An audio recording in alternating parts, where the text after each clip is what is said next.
Hello aspirants, welcome back to JEE preparation institute. मेरा नाम अंकुर शर्मा और आज हम नया टॉपिक लेके आए हैं बैंकिंग का, है ना। New topic banking.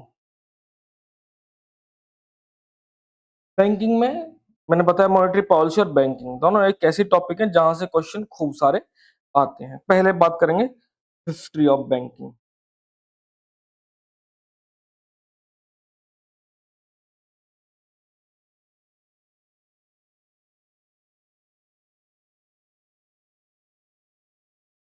Banking history in India. Banking history in India. तो सबसे पहले एक कंपनी ने एक बैंक की स्थापना की थी 1770। बैंक ऑफ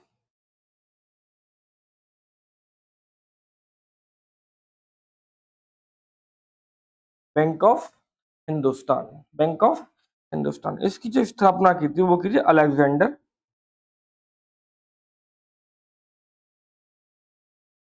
एंड कंपनी ने। अलेक्जेंडर एंड कंपनी के द्वारा इसकी स्थापना की गई। फिर जब ब्रिटिश ईस्ट इंडिया कंपनी आई, ईस्ट इंडिया कंपनी ऐसे लिखा है ना, ईस्ट इंडिया कंपनी आई तो उसने लगातार तीन बैंक्स की स्थापना की।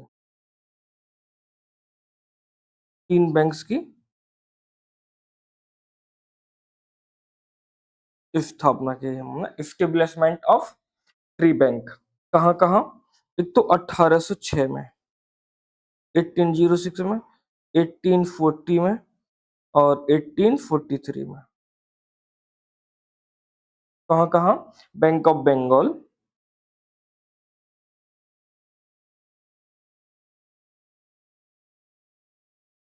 Bank of Bombay,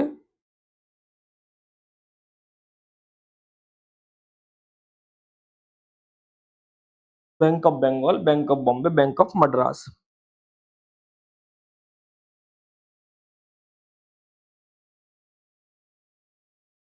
bank of Bengal, bank of Bombay और बैंक ऑफ मद्रास। ठीक है। इन तीनों बैंकों ने काम किया 1921 तक। 1921 तक। डेट थी 28 जनवरी 1921, है ना। थ्री प्रेसिडेंसी बैंक वर मर्ज।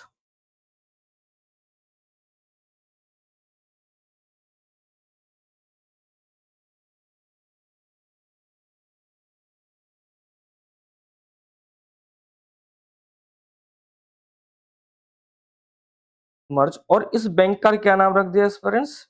इस बैंक का नाम रख दिया जो इंपीरियल बैंक रख दिया, इंपीरियल बैंक ऑफ इंडिया।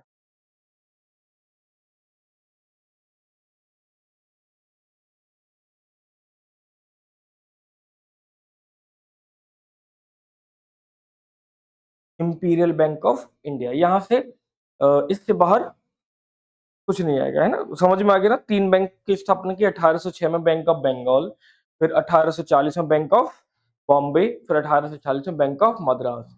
इन तीनों ही बैंकों ने काम किया 28 जनवरी 1921 तक। 1921 में, 1920 में। अगर जनवरी याद रह जाता तो ठीक है, हाँ, डेट याद रह जाती तो ठीक है, लेकिन ईयर याद रहना चाहिए। 1921 में इनका मर्ज कर दिया और मर्ज करके इनका नाम रख दिया तीनों का imperial bank of India. Imperial bank of India. यही इंपीरियल बैंक ऑफ इंडिया 1 जनवरी, कब? 1 जनवरी, सॉरी 1 जुलाई 1955 को, 1 जुलाई 1955 को स्टेट बैंक ऑफ इंडिया बनता, एसबीआई। तो जो अभी एसबीआई है वो आपको समझ में आ गया होगा क्या है। वो पहले इंपीरियल बैंक ऑफ इंडिया था। इंपीरियल बैंक ऑफ इंडिया पहले तीन बैंकों को मर्जर करके बनाया गया बैंक था। तो ये आ गया समझ में। ठीक है। अब इसके बाद चलते हैं। ईयर था 1925, 26। एक टाइम लाइन लेते हैं। एक क्या करते हैं, एक टाइमलाइन लेते हैं,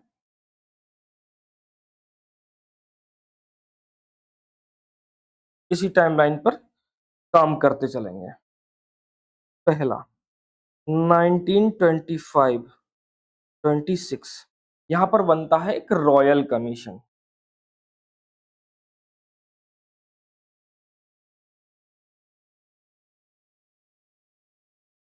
रॉयल कमीशन और यंग हिल्टन आयोग।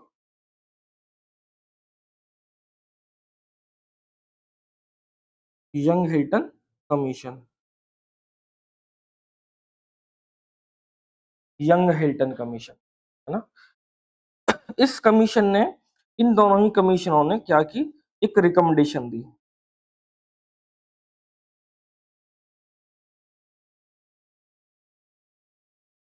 क्या रिकमेंडेशन दी कि केंद्रीय बैंक की स्थापना की जाए। Establishment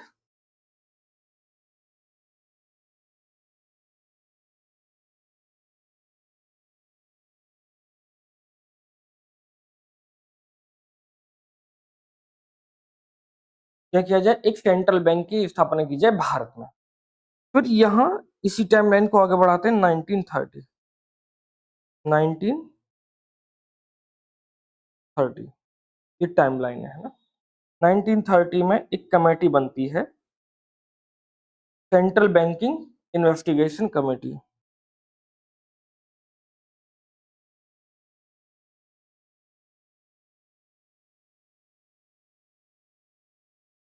central banking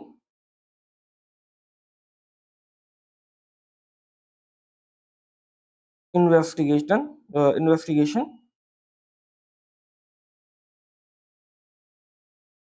committee. इस कमेटी ने भी रिकमेंडेशन यही दी। कौन कौन सी रिपोर्ट दी, रिपोर्ट में सिफारिश, दो सिफारिश दी। पहला कि पहला तो सेंट्रल बैंक की स्थापना की जाए।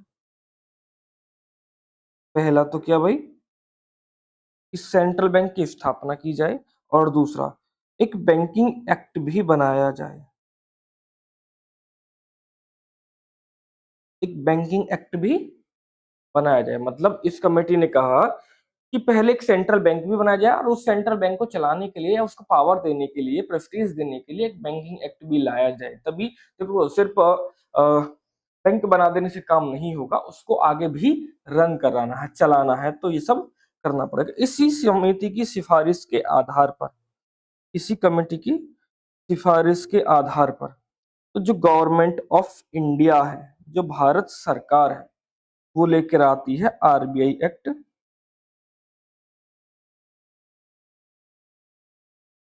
1934 और 1 अप्रैल 1935 में आरआरबी की क्या हो जाती है, स्थापना हो जाती है। Establishment of RBI, reserve bank of India की स्थापना हो जाती है। फिर से नेक्स्ट स्लाइड चलते हैं। तो जहां तक बैंकों की बात की थी, उसी बैंक को आगे बढ़ाते, एक फिर से टाइमलाइन लेते हैं, एक फिर से टाइमलाइन लेते हैं। यहां पर पहला 1865, 1865 में इलाहाबाद बैंक की स्थापना की, जिसका अभी मर्जर किया गया किसके साथ, इंडियन बैंक के साथ, इलाहाबाद। फिर 1881 में, 1881 में अवध कॉमर्शियल बैंक, इसको ऐसे भी लिखते हैं, अवध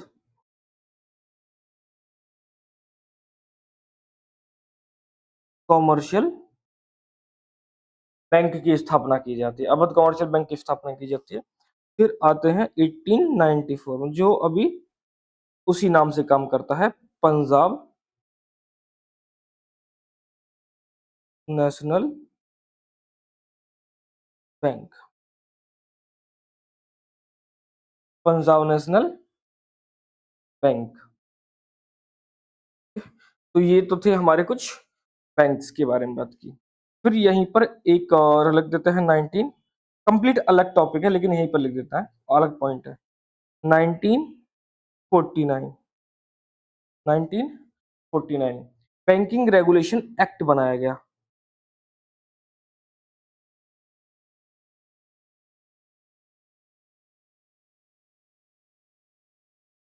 बैंकिंग रेगुलेशन एक्ट बनाया गया, जिसका काम क्या है, जो आरबीआई है, आरबीआई को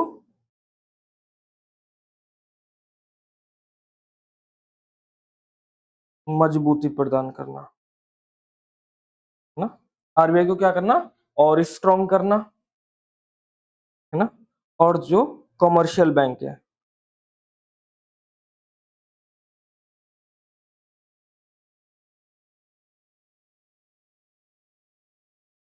उनको भी क्या करना,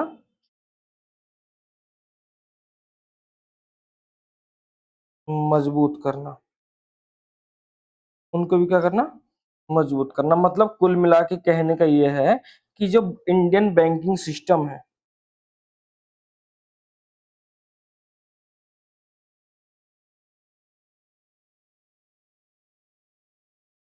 जो इंडियन बैंकिंग सिस्टम है उसको क्या करना, स्ट्रॉन्ग करना, इसका मेन ऑब्जेक्टिव्स था, इसका मेन ऑब्जेक्टिव्स था। तो आपको ये टाइम याद रखना है, जो मैंने टाइमलाइन आपको याद लिखा है कि पहला बैंक कौन सा, दूसरा बैंक कौन सा, तीन बैंकों की स्थापना की गई, उनको मर्ज करके एक डेट था 28 जनवरी 1921, तो उसका नाम क्या रख दिया, इंपीरियल बैंक ऑफ इंडिया कर दिया।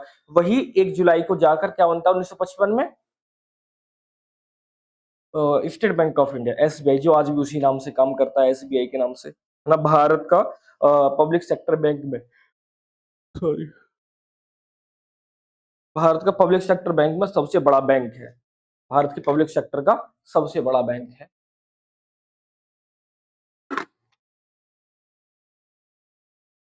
SBI, state bank of India, बहुत सारी ब्रांचेस हैं, जहां पर कोई बैंक काम नहीं करता वहां पर एसबीआई काम करती है, वहां पर एसबीआई बैंकिंग फैसिलिटी प्रोवाइड करती है।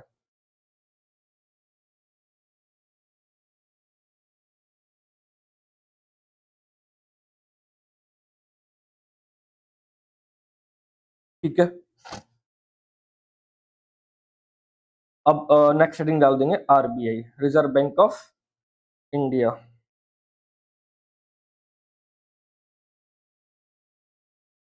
एक मिनट में यहाँ से एक लोगो डाउनलोड करता हूँ ताकि आपको अच्छे से समझा सकूं, है ना।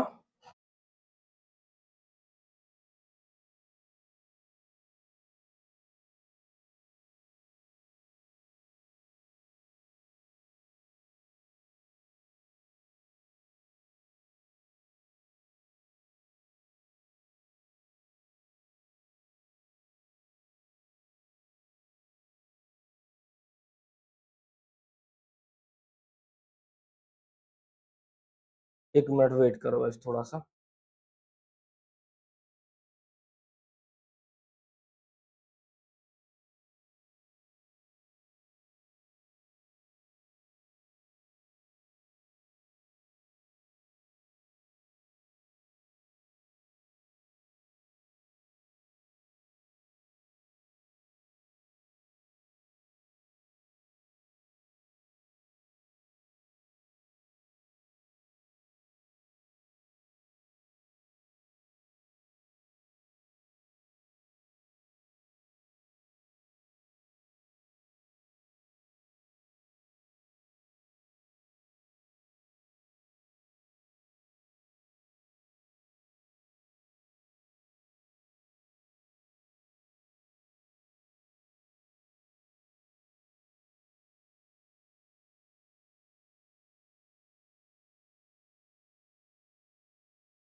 चलो छोड़ देते हैं, आ ही नहीं रहा इस पे।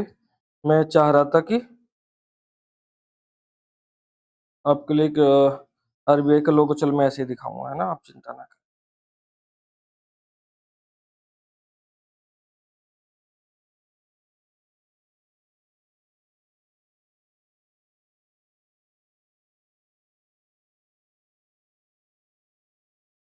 छोड़ो, रहने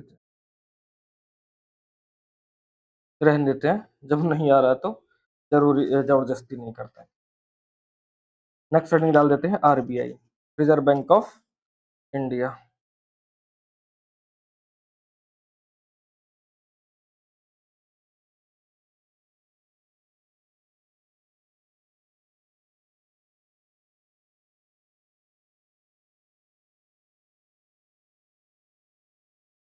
reserve bank of India, RBI, है ना। आरबीआई क्या है भाई? आरबीआई है भारत का central bank, central bank of India.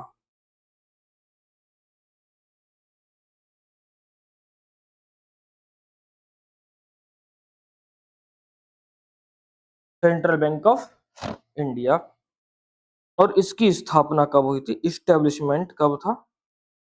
चलो इंग्लिश में लिख देते।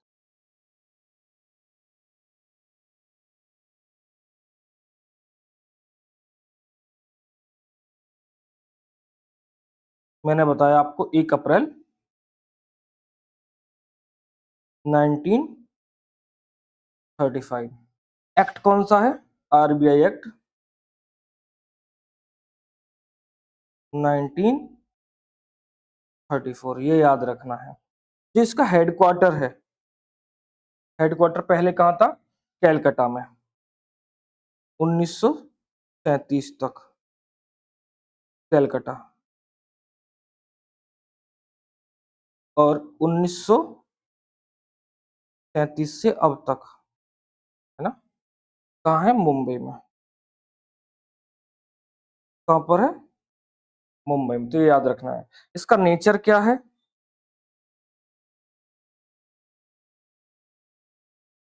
स्टेचुरी बॉडी है।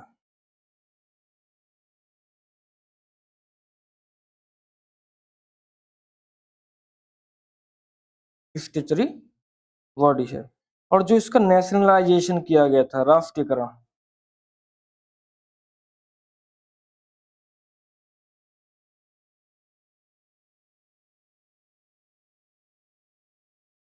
1 जनवरी 1943।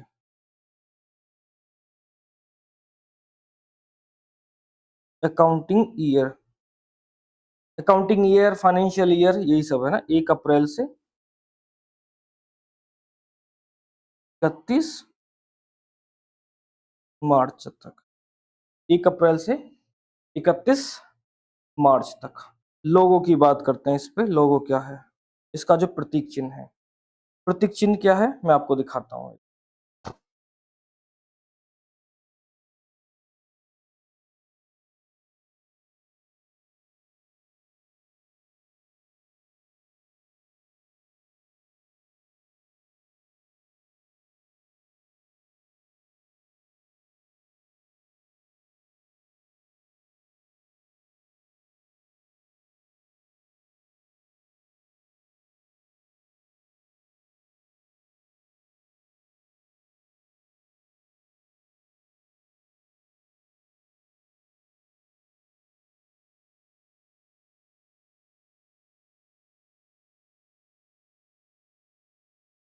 ये देख पा रहे हैं?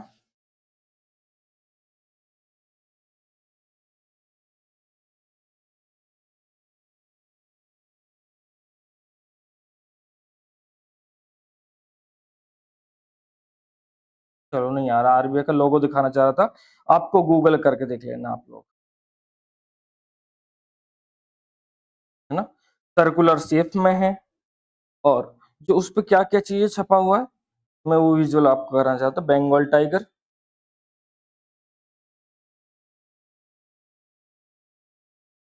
बंगाल टाइगर, और उसके साथ साथ पाल्म ट्री, बंगाल टाइगर और पाल्म ट्री। कुछ इस तरह का लोगो है, कुछ इस तरह का लोगो है, सर्कुलर शेप में, जिसका जो ये कलर है, इसका जो ये कलर है वो क्या है? ब्लैक है। क्या है? ब्लैक, एकदम।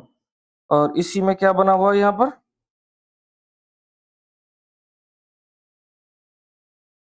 बंगाल टाइगर बना हुआ है, मैं ऐसे ही बना पाता हूँ टाइगर। बंगाल टाइगर बना हुआ, और यहीं पर एक पाल्म ट्री बना हुआ, और इधर लिखा है भारतीय reserve bank, reserve bank of, या इस तरह का लोगो है, आप देख लेना। तो आपको यही याद रखना है, क्या लोगो है, कौन सा कौन सा बैंक है, ये सब बात करते हैं। अब बात करते हैं गवर्नर्स की। Governors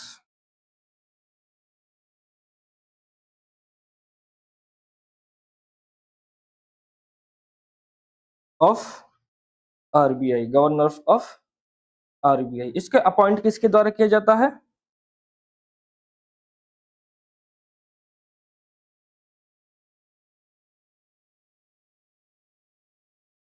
government of India. Tenure 3 साल का होता है। First governor sir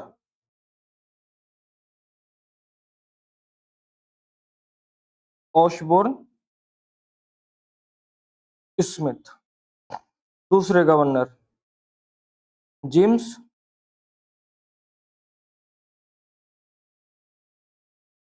Taylor, James Taylor. Third CD Deshmukh.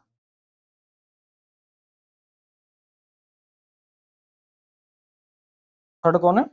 CD Deshmukh. लेकिन ये भारत के मतलब पहले भारतीय हैं, देख लेना। फर्स्ट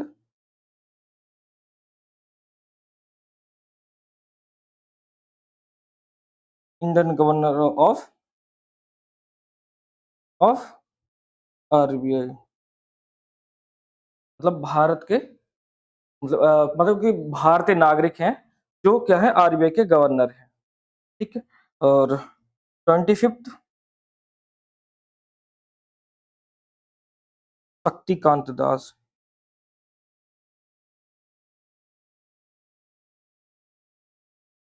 शक्तिकांत दास। 26th संजय मल्होत्रा, जो अभी है ना, संजय मल्होत्रा। 11 दिसंबर 2024 से प्रेजेंट तक, से प्रेजेंट तक। ठीक है। अब बात करते हैं रीजनल ऑफिस की।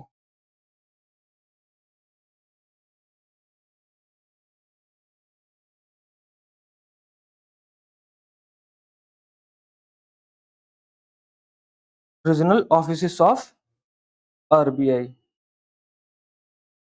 कहाँ कहाँ है? 4 हैं टोटल। कितने? 4। कहाँ कहाँ है उनकी बात कर लेते हैं। टोटल 4 है। पहला मुंबई, दूसरा दिल्ली, तीसरा कैलकाटा, और चौथा चेन्नई। नेक्स्ट कहाँ पर? चेन्नई में।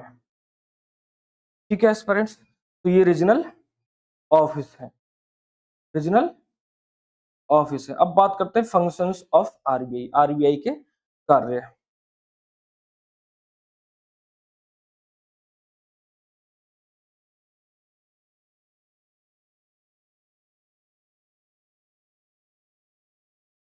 फंक्शंस ऑफ आरबीआई, तो आरबीआई के कार्यों को हम 2 पार्ट में डिवाइड कर सकते हैं, 2 पार्ट में डिवाइड कर सकते हैं। पहला, functions as a central bank.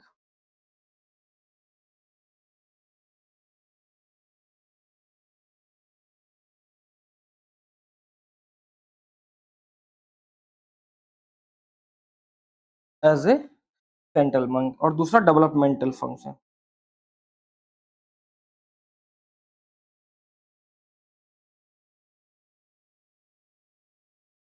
Developmental functions.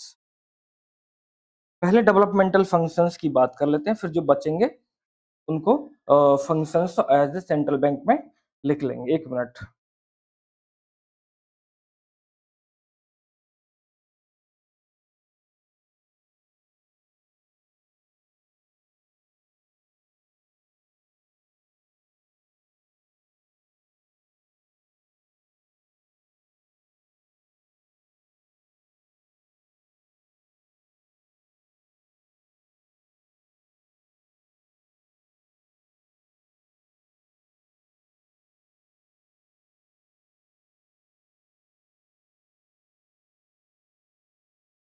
ठीक है, बात करते हैं डेवलपमेंटल फंक्शंस के बारे में। पहला, फाइनेंशियल लिटरेसी बढ़ाना।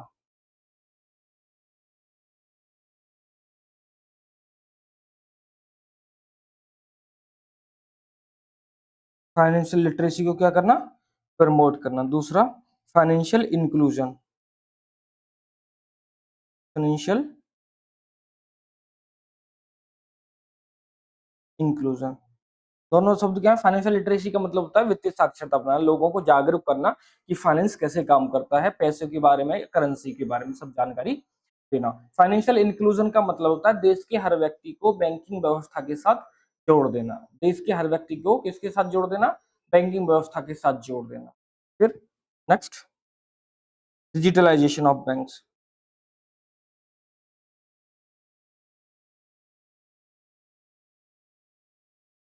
Digitalisation of bank. digitalization of bank. And the third, sorry, fourth and last, awareness. Fourth and last, awareness. So this is the developmental functions of RBI. Now discuss about functions as a central bank. Functions as a central bank. Central bank के रूप में कैसे काम करता है इसके बारे में बात करते हैं। पहला, issue of paper currency.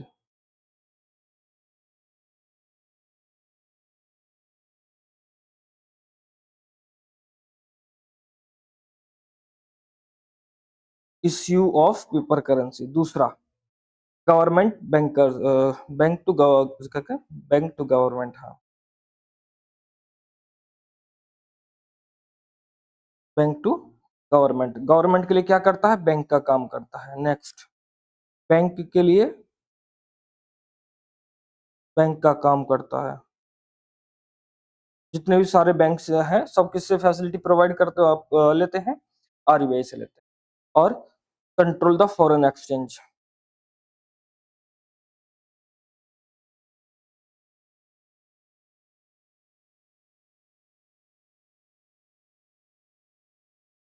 Exchange rate है ना। और क्रेडिट कंट्रोल,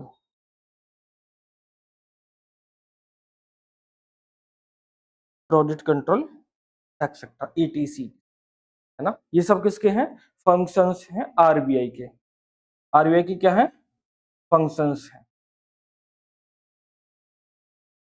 ठीक, अब पहला बात करते हैं इश्यू ऑफ पेपर करेंसी। इसमें से जो जो हमारे लिए इंपॉर्टेंट है वही वो करेंगे। देखो, बैंक टू गवर्नमेंट का मतलब क्या है? गवर्नमेंट के पास अगर सरप्लस रुपया होता है तो बैंक आरबीआई के पास रख देती है। मतलब जैसे हम एसबीआई के पास जाकर रखते हैं तो बैंक आरबीआई के पास रख देती है। और अगर लोन की जरूरत होती है ना, अगर सरकार को पैसे की जरूरत है तो सरकार किससे लेगी पैसा?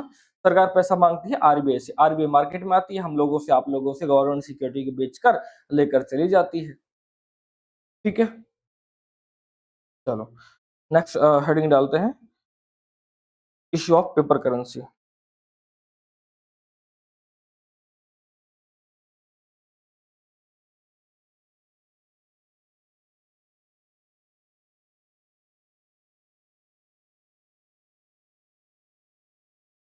इश्यू ऑफ पेपर करेंसी, जैसे 1 रुपए के नोट और सिक्के को छोड़कर सभी नोट कौन जारी करता? आरबीआई जारी करता। लिखते हैं यहाँ पर पहला point. First, the only institution,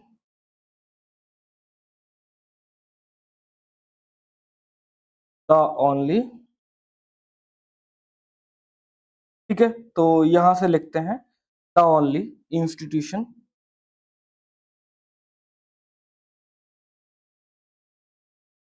only institution that issue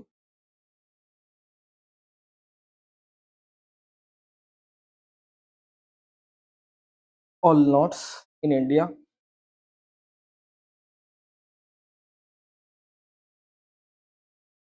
all notes in India except 1 rupee note and coins and coins। बाकी सब कौन जारी करता है? आरबीआई जारी करता है। Next, according to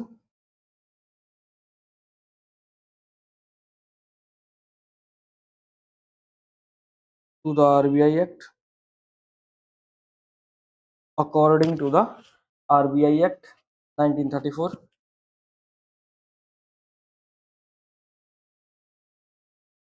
1934,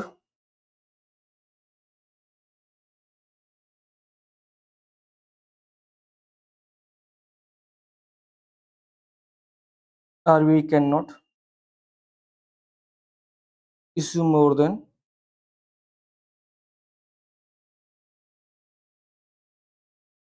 issue more than 10,000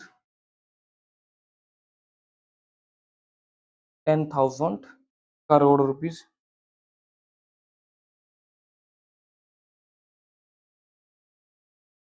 in a financial year,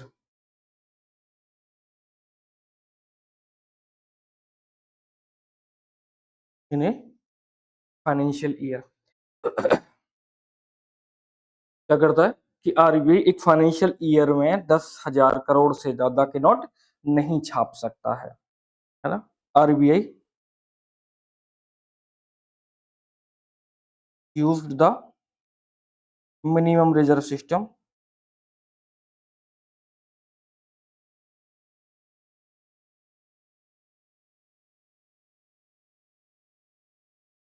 to print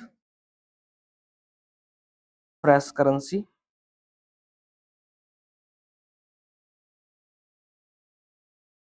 इसको अंडरलाइन कर लेंगे। मिनिमम रिजर्व सिस्टम को, मिनिमम रिजर्व सिस्टम को, मिनिमम रिजर्व होता क्या है?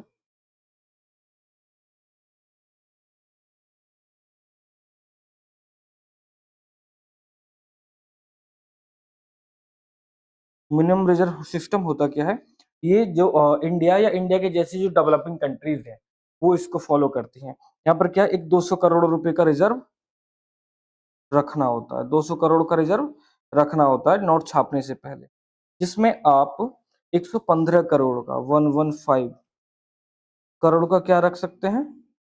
गोल्ड रख सकते हैं। और 85 करोड़ का क्या रख सकते हैं? Hard currency.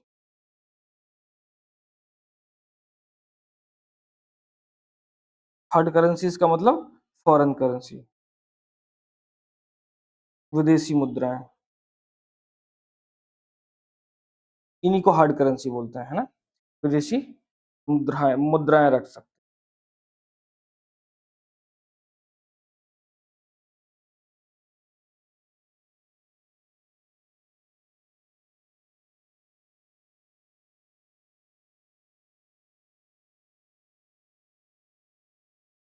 ठीक है,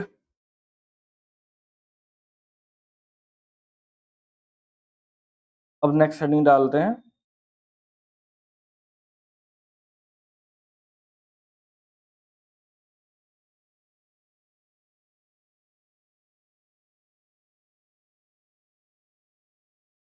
टाइप्स ऑफ बैंक्स,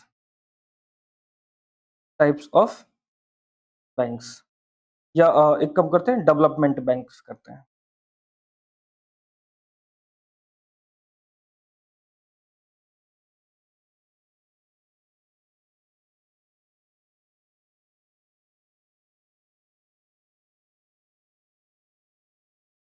बैंक्स, है ना।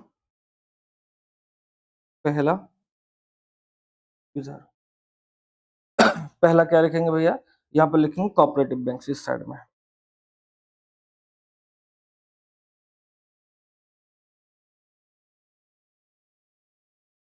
कोऑपरेटिव बैंक,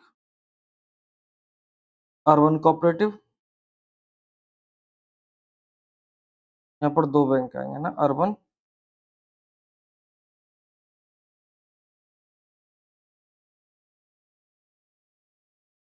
कोऑपरेटिव बैंक और दूसरा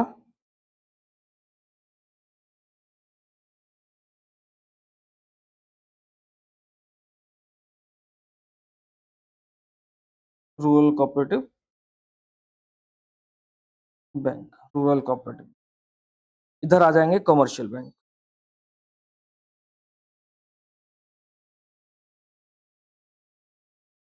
कमर्शियल बैंक में कौन से दो बैंक, पहला पब्लिक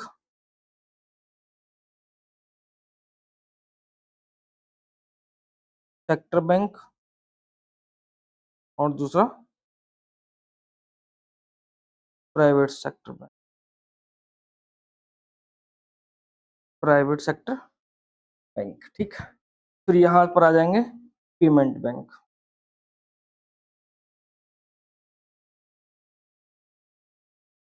यहाँ पर आ जाएंगे डेवलपमेंटल बैंक,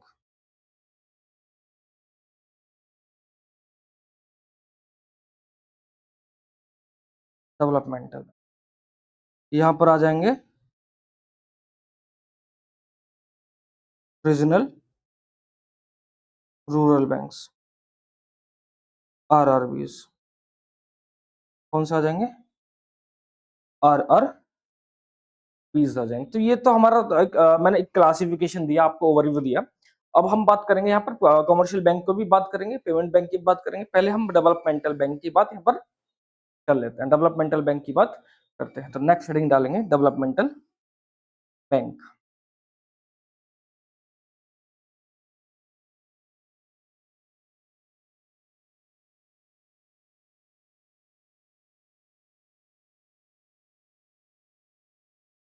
डेवलपमेंटल बैंक कौन से होते हैं, जो डेवलपमेंट पर्पस के लिए यूज किए जाए इकोनॉमी के अलग अलग सेक्टर्स में। जैसे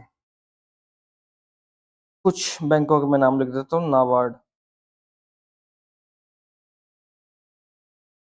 जैसे नाबार्ड एग्रीकल्चर सेक्टर के लिए काम करता है ना, सिडबी, सिडबी और आईडीबीआई मैन्युफैक्चरिंग और इंडस्ट्रियल सेक्टर के डेवलपमेंट के लिए काम करता है, ठीक है। फिर national housing board NHB, national housing bank NHB, NHB.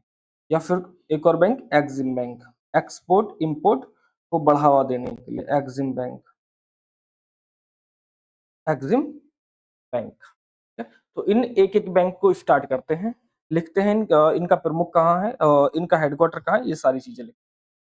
पहली बात करते हैं नाबार्ड की ही, पहले किसकी बात करते हैं, नाबार्ड की ही बात करते हैं। इसकी फुल फॉर्म लिख लेते हैं, national bank for agriculture,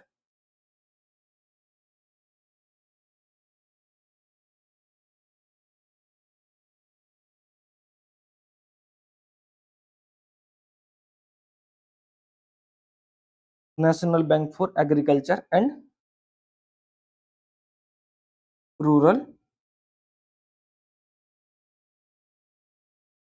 development. इसको कलर चेंज कर देता हूँ, यहाँ पे हटा देता हूँ इस साइड में, क्योंकि जब पीडीएफ बन के आपके पास पहुंचेगा तो इसको दिक्कत होता है। या इसका colour change, development, rural development, ये है इसकी फुल फॉर्म। अगर इसके हेडक्वार्टर की बात करता हूँ, तो इसका हेडक्वार्टर कहाँ पर है, मुंबई में। इसका हेडक्वार्टर कहाँ है, मुंबई में। इससे रिलेटेड कमेटी कौन सी है, शिवरमन,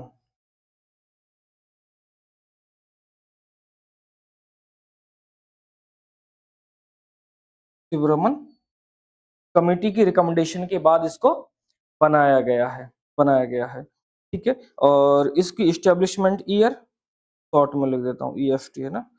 इस्टेब्लिशमेंट इसका कब किया गया, 12 जुलाई 1980, तो 1982 में, 82 में। और इसके फंक्शंस की बात करता हूँ, इसके फंक्शन की अगर मैं बात करूँ एस्पिरेंट्स, तो इसका मेन उद्देश्य क्या है? Agriculture and to provide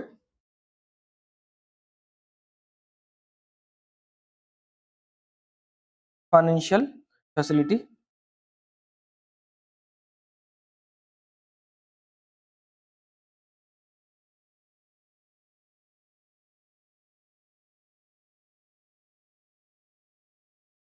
to rural areas and agriculture and agriculture. ठीक है, अब बात करते हैं नेक्स्ट बैंक की, सिडबी। नेक्स्ट बैंक कौन सा हमारा? SIDBI.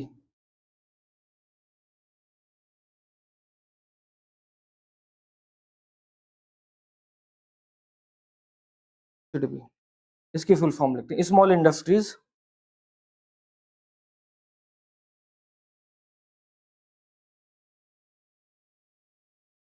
Development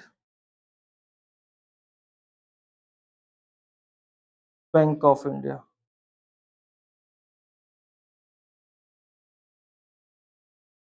development bank of India. जो इसका हेडक्वार्टर है उसके बारे में बात करते हैं थोड़ा सा। इसका जो हेडक्वार्टर है वो है लखनऊ, यूपी। लखनऊ, यूपी है ना। और इसका इस्टेब्लिशमेंट शॉर्ट में लिख देता हूँ, 2 अप्रैल 1990, 1990 में इसकी स्थापना होती है। Function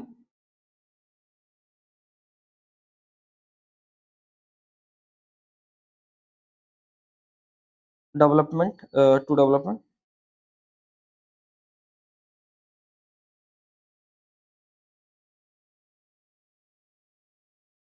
of small industries,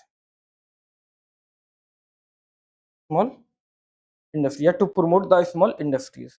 next bank हम लिखेंगे IDBI. IDBI industrial development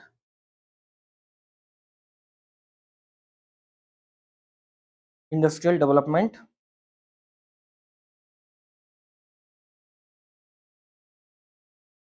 bank of India. Bank of India. ठीक, अब इसके बारे में लिखते हैं, इसका हेडक्वार्टर कहाँ पर है? इसका हेडक्वार्टर है मुंबई में।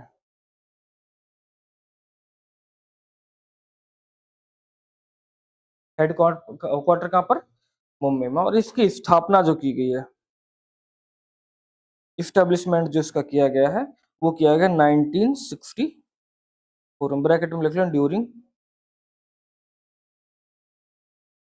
Third 5 year plan. During third 5 year plan. और इसका फंक्शन या इसका वर्क क्या है? जो इंडस्ट्रियल डेवलपमेंट है,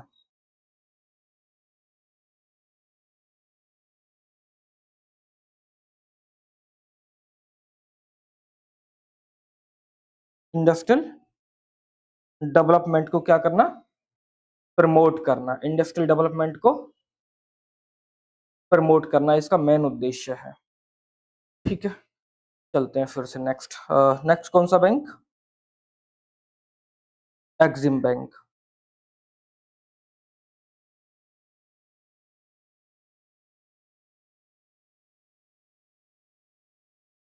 एक्सपोर्ट इंपोर्ट,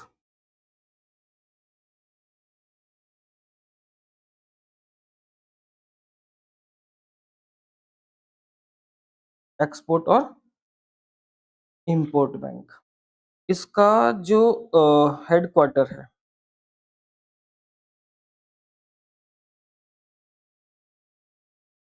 वो कहाँ पर है? मुंबई में। इसका जो हेडक्वार्टर है वो कहाँ पर है एस्पेरेंट्स? मुंबई में। और जो इसका कार्य है, जो इसका फंक्शन है,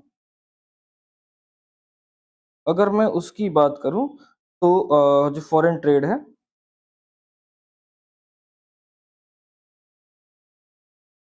फॉरेन ट्रेड को क्या करना? बढ़ावा देना, फॉरेन ट्रेड को बढ़ावा देना। और इसकी जो इस्टेब्लिश हुआ था, स्थापना जो हुई है, वो हुई है 1 जनवरी 1 जनवरी 1982। 1 जनवरी 1982 में इसकी स्थापना हुई है। अब बात करते हैं नेक्स्ट जो हमारा बैंक है, national housing bank, NHB.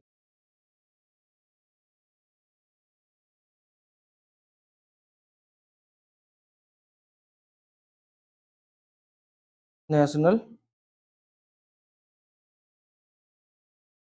Housing bank, NHB. इसकी जो स्थापना हुई है, जो इसकी स्थापना हुई है, वो हुआ है एस्पेरेंट्स 9 जुलाई 1988 में। और जो इसका हेडक्वार्टर है, वो है न्यू दिल्ली, न्यू दिल्ली। और इसका फंक्शन, इसका काम क्या है एस्पेरेंट्स? इसका काम है हाउसिंग फैसिलिटी प्रोवाइड कराना।